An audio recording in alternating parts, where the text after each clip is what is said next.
शिवाजी पाटील हनी ट्रॅपचं प्रकरण तर 25 वर्षीय तरुणाला चंदगड पोलिसांनी ताब्यात घेतलंय। ठाणे पोलीस आरोपीला ताब्यात घेण्याची शक्यता आहे। वर्षभरापासून शिवाजी पाटील यांना अश्लील मेसेज आणि व्हिडिओ पाठवले जात होते। त्याचा विषय नव्हता, फक्त ती मला फोन व्हिडिओ व्हॉट्सअप कॉल करायचे, फोटो पाठवायचे।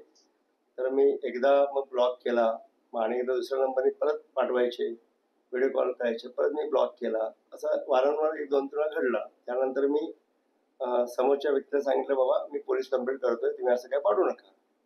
त्यानंतर ऐकल्यानंतर मी नाईलाजास्तव मी राहतो हिरानंदन मेडर्समध्ये, मला चित्रसर पोलीस स्टेशनला मी काल कंप्लेंट केली। आरोपी पकडला गेल्यानंतर त्यांच्या स्टेटमेंटमधून त्याच्या मागे कुठला राजकीय हेतू असेल किंवा त्याच्या मागे कोण असेल तर आपल्याला स्पष्ट होईल। या संदर्भात बोलण्यासाठी आपले प्रतिनिधी सुशांत सावंत आपल्या सोबत आहेत। अधिकचे तपशील त्यांच्याकडून घेऊ। सुशांत, विक्रांत, आपण जर बघितलं असेल तर मागील वर्षभरापासून आमदार शिवाजी पाटील यांच्या व्हॉट्सअपवर मेसेज आणि अश्लील व्हिडिओ येत होते। त्यांनीच माहिती दिली होती की अनेकदा असे मेसेज आणि व्हिडिओ आले।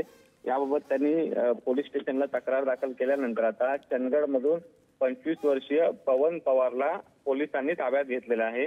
नेमका हा तरुण हे व्हिडिओ आणि मेसेज का पाठवत होता याचा तपास जो आहे तो पोलीस करतायत। मात्र जी आपल्याला माहिती मिळते त्यानुसार 25 वर्षीय पवन पवार याला आता चंदगड पोलिसांनी ताब्यात घेतलेलं आहे। विक्रांत, बरं, धन्यवाद सुशांत या सगळ्या सविस्तर माहितीसाठी।